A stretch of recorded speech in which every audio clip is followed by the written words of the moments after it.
Good thinkers are always in demand. A person who knows how may always have a job, but a person who knows why will always be his boss. Good thinkers solve problems. They never lack ideas that can build an organization, and they always have hope for a better future. Good thinkers rarely find themselves at the mercy of ruthless people who would take advantage of them or try to deceive them. People like Nazi dictator Adolf Hitler, who once boasted, "What lack for rulers that men do not think?" Those who develop the process of good thinking can rule themselves, even while under an oppressive ruler or in other difficult circumstances. In short, good thinkers are successful. I've studied successful people for 40 years, and though the diversity you find among them is outstanding, I've found that they are all alike in one way: how they think. That is the one thing that separates successful people from unsuccessful ones. And here's the good news: how successful people think can be learned. If you change your thinking, you can change your life. Why you should change your thinking? It's hard to overstate the value of changing your thinking. Good thinking can do many things for you: generate revenue, solve problems, and create opportunities. It can take you to a whole new level. Personally and professionally, it really can change your life. Consider some things you need to know about changing your thinking. 1. Change thinking is not automatic. Sadly, a change in thinking doesn't happen on its own. Good ideas rarely go out and find someone. If you want to find a good idea, you must search for it. If you want to become a better thinker, you need to work at it. And once you begin to become a better thinker, the good ideas keep coming. In fact, the amount of good thinking you can do at any time depends primarily on the amount of good thinking you are already doing. 2. Change thinking is difficult. When you hear someone say, "Now, this is just off the top of my head," expect downdraft. The only people who believe thinking is easy are those who don't habitually engage in it. Nobel Prize winning physicist Albert Einstein, one of the best thinkers who ever lived, asserted, "Thinking is hard work. That's why so few do it, because thinking is so difficult." You want to use anything you can to help you improve the process. 3. Change thinking is worth the investment. Author Napoleon Hill observed, "More gold has been mined from the thoughts of man that has ever been taken from the earth." When you take the time to learn how to change your thinking and become a better thinker, you are investing in yourself. Gold mines tap out. Stock markets crash. Real estate investments can go sour. But a human mind with the ability to think, well, is like a diamond mine that never runs out. It's priceless. How to become a better thinker? Do you want to master the process of good thinking? Do you want to be a better thinking tomorrow than you are today? Then, you need to engage in an ongoing process that improves your thinking. I recommend you do the following.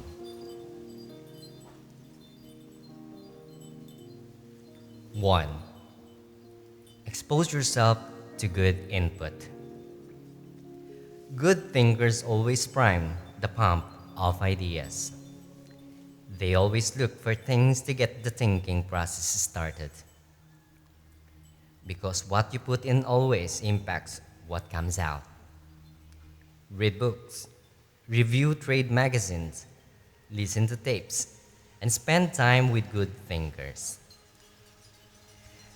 And when something intrigues you, whether it's someone else's idea or the seed of an idea that you've come up with yourself, keep it in front of you. Put it in writing. Keep it somewhere in your favorite thinking place to stimulate your thinking. 2. Expose yourself to good thinkers. Spend time with the right people. As I work on this section and bounce my ideas of some key people, so that my thoughts would be stretched, I realized something about myself. All of the people in my life whom I consider to be close friends or colleagues are thinkers. Now, I love all people. I try to be kind to everyone I meet, and I desire to add value to as many people as I can through conferences, books, audio lessons, etc.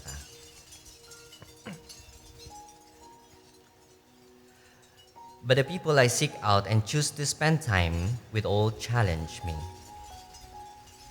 with their thinking and their actions. They are constantly trying to grow and learn. That's true of my wife, Margaret, my close friends, and the executives who run my companies. Every one of them is a good thinker. The writer of Proverbs observed that sharp people sharpen one another, just as iron sharpens iron. If you want to be a sharp thinker, be around sharp people. 3. Choose to think good thoughts.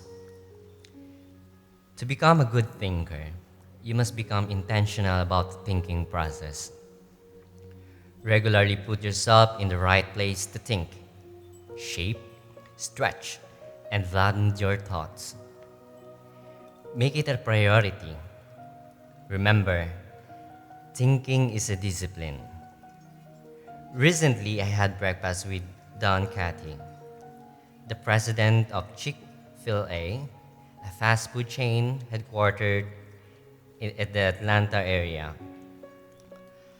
I told him that I was working on this book, and I asked him if he made think time a high priority. Not only did he say yes, but he told me about what he calls his thinking schedule. It helps him to fight the hectic pace of life that discourages intentional thinking. Don says he sets aside time just to think for half a day every 2 weeks, for 1 whole day every month, and for 2 or 3 full days every year. Dan explains, "This helps me keep the main thing, since I am so easily distracted." You may want to do something similar, or you can develop a schedule and method of your own. No matter what you choose to do, go to your thinking place, take paper and pen, and make sure you capture your ideas in writing. 4. Act on your good thoughts. Ideas have a short shelf life. You must act on them before the expiration date.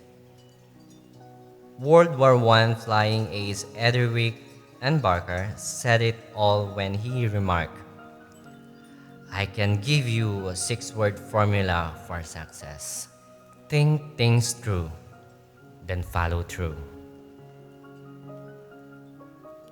5. Allow your emotions to create another good thought. To start a thinking process, you cannot rely on your feelings in failing forward. I wrote that you can act your way into feeling long before you can feel your way into action. If you wait until you feel like doing something, you will likely never accomplish it. The same is true for thinking. You cannot wait until you feel like thinking to do it. However, I found that once you engage in the process of good thinking, you can use your emotions to feed the process and create mental momentum. Try it for yourself. After you go through to the disciplined process of thinking and enjoy some success, allow yourself to savor the moment and try riding the mental energy of the success. If you are like me, it's likely to spur additional thoughts and productive ideas. 6. Repeat the process. One good thought does not make a good life. The people who gave one good thought and try to ride it for an entire career often end up unhappy or destitute.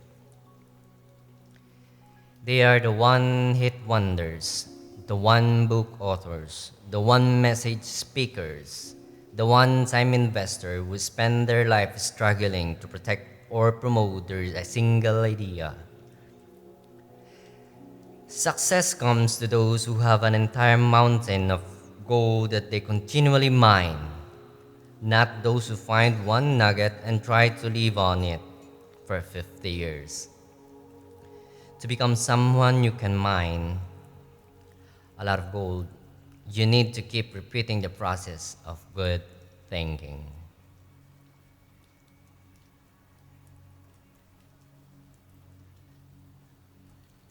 Putting yourself in the right place to think. Becoming a good thinker isn't overly complicated. It's a discipline. If you do the 6 things I have outlined above, you will set yourself up for a lifestyle of better thinking. But what do you do to come up with specific ideas on a day-to-day basis? I want to teach you the process that I've used to discover and develop good thoughts. It's certainly not the only one that works, but it has worked well for me. 1. Find a place to think your thoughts. If you go to your designated place to think expecting to generate good thoughts, then eventually you will come up with some. Where is the best place to think? Everybody's different. Some people think best in the shower. Others, like my friend Dick Biggs, like to go to a park. For me, the best places to think are in my car, on planes, and in the spa. Ideas come to me in other places as well, such as when I'm in bed. I keep a special lighter writing pad on my nightstands for such times. I believe I often get thoughts because I make it a habit to frequently go to my thinking places.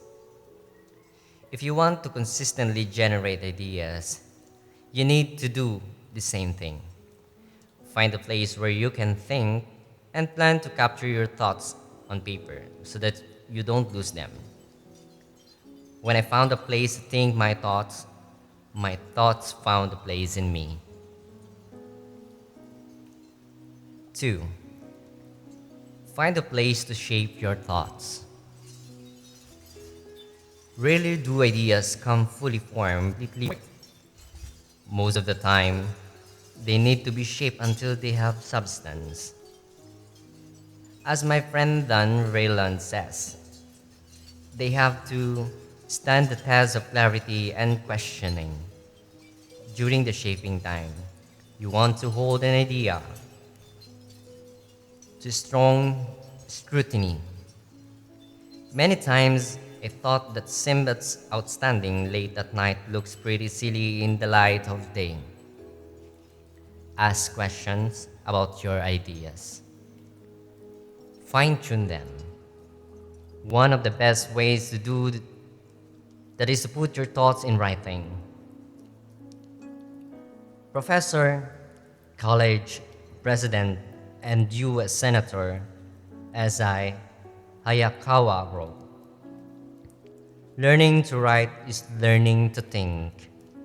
You don't know anything clearly unless you can state it in writing." As you shape your thoughts, you find out whether an idea has potential. You learn what you have. You also learn some things about yourself. The shaping time thrills me because it embodies. Humor. The thoughts that don't work often provide comic relief. Humility. The moments when I connect with God. Oh me. Excitement. I love to play out an idea mentally. I call it futuring it. Creativity. In these moments, I'm hampered by reality. Fulfillment. God made me for this process. It uses my greatest gifts and gives me joy. Honesty. As I turn over an idea in my mind, I discover my true motives. Passion. When you shape a thought, you find out what you believe and what you really count. Change. Most of the changes I have made in my life resulted from true thinking on a subject. You can shape your thoughts almost anywhere.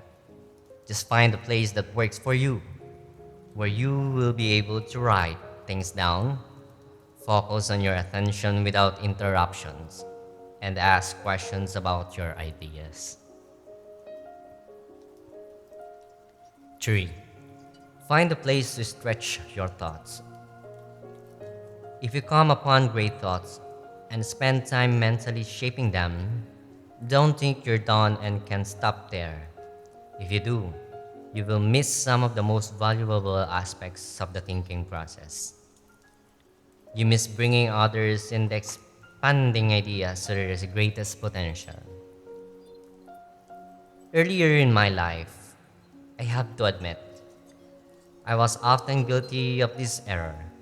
I wanted to take an idea from seed thought to solution before sharing it with anyone, even the people it would most impact.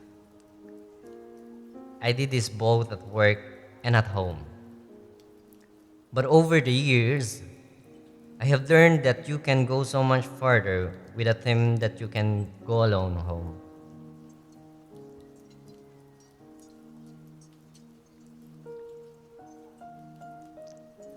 I've found a kind of formula that can help you stretch your thoughts. It says, the right thought plus the right people in the right environment at the right time for the right reason is equal the right result. This combination is hard to beat. Like every person, every thought has the potential to become something great.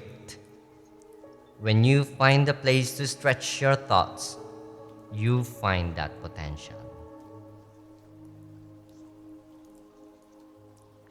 4. Find a place to land your thoughts. Author C.D. Jackson observes that great ideas need landing gear as well as wings. Any idea that remains only an idea doesn't make a great impact. The real power of an idea comes when it goes from abstraction to application. Think about Einstein's theory of relativity. When he published his theories in 1905 and 1916, they were merely profound ideas. The real power came with the development of the nuclear reactor in 1942 and the nuclear bomb in 1945. When scientists developed and implemented Einstein's ideas, the whole world changed. Likewise, if you want your thoughts to make an impact, you need to land them with others so that they can someday be implemented. As you plan for the application phase of the thinking process, land your ideas first with 1. Yourself. Landing an idea with yourself will give you integrity. People will buy into an idea only after they buy into the leader who communicates it. Before teaching any lesson, I ask myself 3 questions. Do I believe it? Do I live it? Do I believe others should live it? If I can't answer yes to all 3 questions, then I haven't landed it. 2. Key players. Let's face it, no idea will fly if the influencers don't embrace it. After all, they are all the people who carry thoughts from idea to implementation. 3. Those most affected. Landing thoughts with the people on the firing line will give you great insight. Those closest to changes that occur as a result of a new idea can give you a reality read. And that's important because sometimes even when you've diligently completed the process of creating a thought, shaping it, and stretching it with other good thinkers, you can still miss the mark. 5. Find a place to fly your thoughts. French philosopher Henry Louis Bergson, who won the Nobel Prize in the Literature in 1927, asserted that a person should think like a man of action, act like a man of thought. What good is thinking if it has no application in real life? Thinking divorced from actions cannot be productive. Learning how to master the process of thinking will lead you to productive thinking. If you can develop the discipline of good thinking and turn it into a lifetime habit, then you will be successful and productive all of your life. Once you've created, shaped, stretched, and landed your thoughts, then flying them can be fun and easy. Portrait of a good thinker. You often hear someone say that a colleague or friend is a good thinker, but that praise means something different to everyone. To one person, it may mean having a high IQ, while to another, it could mean knowing a bunch of trivia or being able to figure out who'd done it when reading a mystery novel. I believe that good thinking isn't just one thing. It consists of several specific thinking skills. Becoming a good thinker means developing those skills to the best of your ability. It doesn't matter whether you were born rich or poor.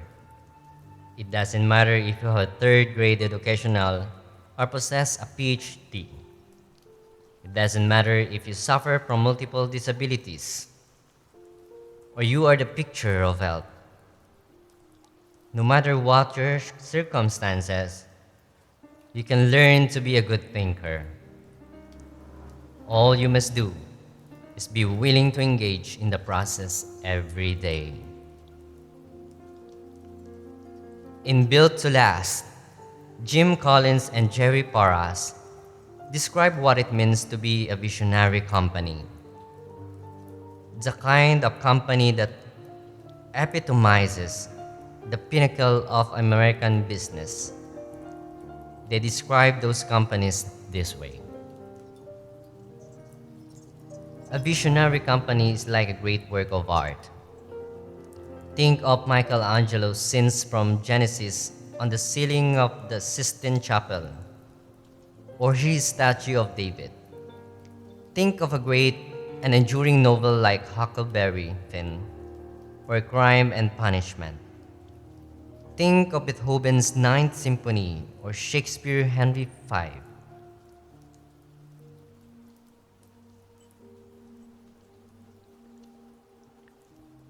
Shakespeare Henry V. Think of a beautifully designed building, like the masterpieces of Frank Lloyd. Think of a beautifully designed building, like the masterpieces of Frank Lloyd Wright or Ludwig Mies van der Rohe.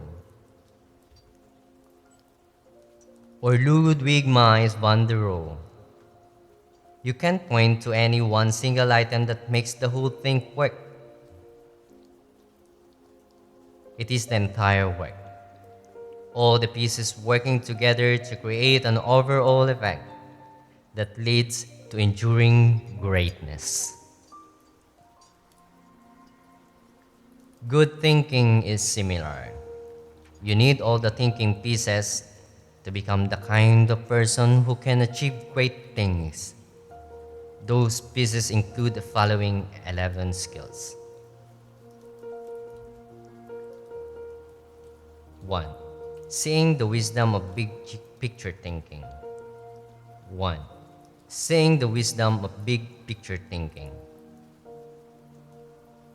Unleashing the potential of focused thinking. Discovering the joy of creative thinking. Recognizing the importance of realistic thinking. Releasing the power of strategic thinking. Releasing the power of strategic thinking. Feeling the energy of possibility thinking. Embracing the lessons of reflective thinking. Questioning the acceptance of popular thinking. Encouraging the participation of shared thinking. Experiencing the satisfaction of unselfish thinking. Enjoying the return of bottom line thinking. As you read the chapters dedicated to each kind of thinking, you will discover that they do not try to tell you what to think. They attempt to teach you how to think. As you become acquainted with each skill, you will find that some you do well, others you don't. Learn to develop each of those kinds of thinking, and you will become a better thinker. Master all that you can, including the process of shared thinking, which helps you compensate for your weak areas. And your life will change. How Successful People Think by John C. Maxwell, #1 New York Times best-selling author, over 1 million copies sold in all editions. Change your thinking, change your life. Introduction.